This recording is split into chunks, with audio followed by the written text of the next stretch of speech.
대림절 주님 맞이 특별 새벽 기도에 나오신 여러분들을 주님의 이름으로 환영합니다. 그리고 온 마음을 다하여서 여러분들 한 분 한 분을 축복합니다. 하나님의 큰 은총이 여러분 모두에게 가득하기를 간절히 바랍니다. 오늘 본문은 주님께서 강림하시기까지 길이 참으라 이렇게 말씀을 합니다.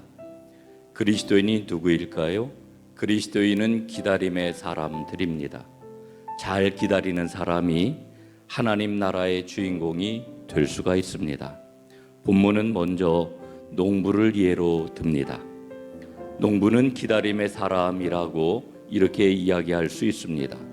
농부는 씨를 뿌린 후에 씨가 자라나서 열매를 맺을 때까지 끝까지 참고 기다립니다. 이른 비와 늦은 비를 기다려야 열매를 맺을 수 있다라고 하는 것을 잘 알고 있지요. 기다리되 중간에 포기하는 것이 아니라 끝까지 인내해야 하는 것을 아는 사람, 이게 바로 농부라고 이야기할 수 있습니다. 그러니까 농부는 진정한 의미에서 씨의 의미가 무엇인지, 열매의 의미가 무엇인지 이것을 잘 아는 사람이라고 할 수 있습니다. 마가복음 4장에 보면은 예수님이 들려주신 씨가 어떻게 성장하느냐라고 하는 비유가 나옵니다. 사람이 씨를 땅에 뿌리면은 그가 밤낮 자고 깨고 하는 중에 씨가 나서 자라는데 어떻게 그렇게 되는지를 알지 못한다, 이렇게 말씀을 합니다. 여러분들은 씨를 뿌려보셨는지 모르겠습니다. 우리는 씨앗을 뿌려놓고 그 씨앗을 스스로 키우려 할 때가 있습니다. 시간을 계산을 하고 인간의 계획을 앞세우는 경우도 있습니다.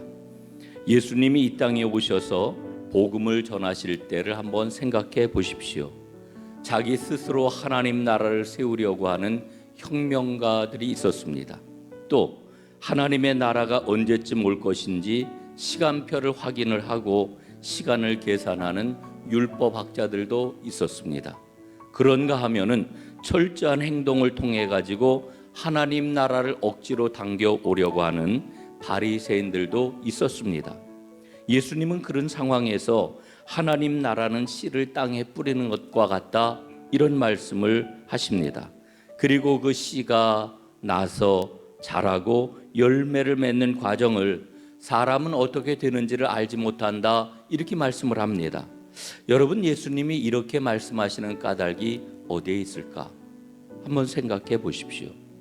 예수님이 말씀하시는 요지는 오직 하나님이 활동하시는 것을 받아들이고 끈기 있게 포기하지 않고 추수 때를 기다리는 믿음만이 하나님의 나라를 볼 수 있게 만들기 때문에 이런 말씀을 주신 것입니다.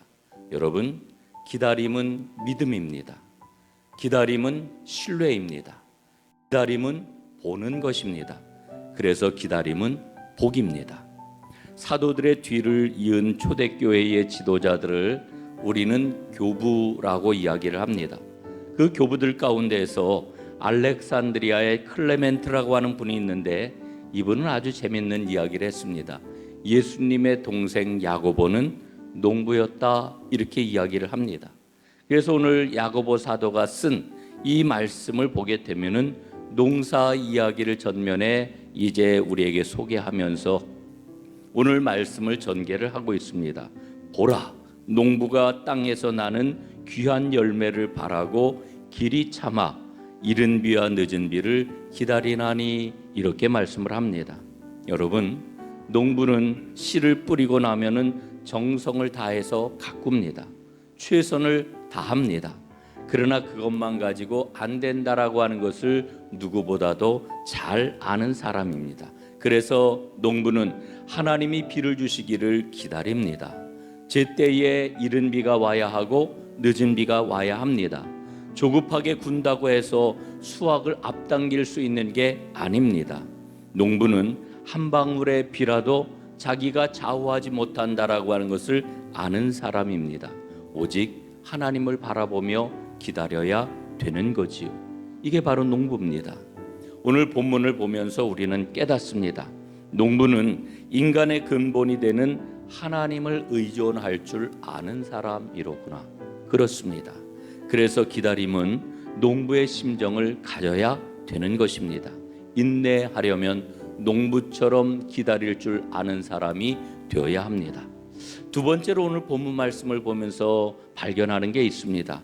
원망하지 않는 사람이어야 기다림의 사람이 될 수 있다라고 하는 것입니다.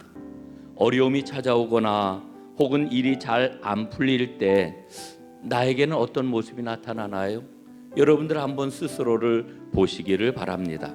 잘 견디며 인내를 하시나요? 아니면은 원망을 하시나요? 이 원망이라고 하는 것은 저절로 되는 겁니다.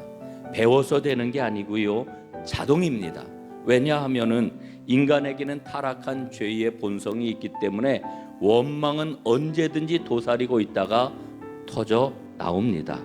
여러분, 그러므로 원망을 버리기 위해서는 인내를 배워야 합니다. 대부분의 사람은 일이 잘 될 때는 남 탓을 하거나 혹은 원망을 하거나 합니다. 반대로 일이 잘 되면은 그게 모두 자기 때문이라고 자랑을 하지요. 사도 바울은 일찍이 이런 말씀을 주셨습니다. 원망을 버리라 이야기를 하면서 광야의 이스라엘이 믿는 사람에게는 거울이 된다, 이렇게 이야기를 했습니다. 여러분, 이스라엘은 광야 생활을 하면서 조금만 어려워도 그 어려움을 만나면은 먼저 원망과 불평부터 했던 것을 우리는 발견합니다. 결국 이렇게 원망하는 이스라엘 백성들, 불평하는 사람들은 하나님께서 약속하신 가나안 땅에 들어가지를 못했습니다. 민수기 14장 말씀에 보면은 이런 말씀이 나오지요. 나를 원망하는 이 악한 회중에게 내가 어느 때까지 참으랴. 내 삶을 두고 맹세하노라. 너희 말이 내 귀에 들린 대로 내가 너희에게 행하리라. 이렇게 기록이 되어 있습니다. 여러분, 결국 원망하는 사람들은 하나님의 심판을 받아서 광야에서 다 죽고 말았습니다. 오늘 본문 말씀을 보면은 9절에 이렇게 일러주고 있지요. 형제들아, 서로 원망하지 말라. 그리하여야 심판을 면하리라. 보라, 심판주가 문 밖에서 계시느니라. 여러분, 오늘 우리가 읽고 있는 이 야고보서는 원망하지 말아야 심판을 면할 수 있다, 이렇게 일러주고 있습니다. 여러분, 원망에 대해서 한 번 더 생각해 볼까요? 원망이 무엇이겠습니까? 원망은 내가 심판자의 자리에 앉는 것입니다. 내가 기준이 되어가지고 내가 판단하고 내 판단에 최종적인 권위를 부여하는 것, 이게 바로 원망입니다. 그 판단을 내려놓아야 합니다. 그것이 길이 참는 것입니다. 여러분, 인내하는 것은 무조건 참아내는 것이 아니라 원망을 내려놓는 것이 길이 참는 것이라고 오늘 성경은 우리에게 일러주고 있습니다. 주님이 오시면 정확하게 판단하고 정확하게 심판하실 것입니다. 지금 여러분 억울한 일이 있으십니까? 지금 억울한 것들도 주님 앞에서는 다 드러날 것입니다. 원망은 주님을 밀어내고 내가 재판관이 되는 것입니다. 재판관 되지 마세요. 재판관의 자리에서 내려오세요. 재판관은 오직 하나님이십니다. 그러므로 우리는 서로 원망하지 말아야 됩니다. 그러면 우리가 해야 할 일은 무엇일까요? 서로 긍휼을 베푸는 것입니다. 야고보서 2장 13절 말씀에 보면은 긍휼을 베풀지 않고 원망하는 자에게는 긍휼 없는 심판이 기다린다고 말씀을 합니다. 긍휼 없는 심판, 이 얼마나 두렵고 떨리는 말씀입니까? 여러분, 인내하는 자가 복되다, 오늘 말씀을 하십니다. 인내하는 자가 누구입니까? 농부와 같이 귀한 열매를 바라고 이른 비와 늦은 비를 기다리는 사람입니다. 인내하는 자가 누구입니까? 원망하지 아니하고 긍휼을 베푸는 자가 인내하는 자입니다. 주께서 강림하시기까지 길이 참으시고 승리하는 여러분들 되시기를 간절히 바랍니다.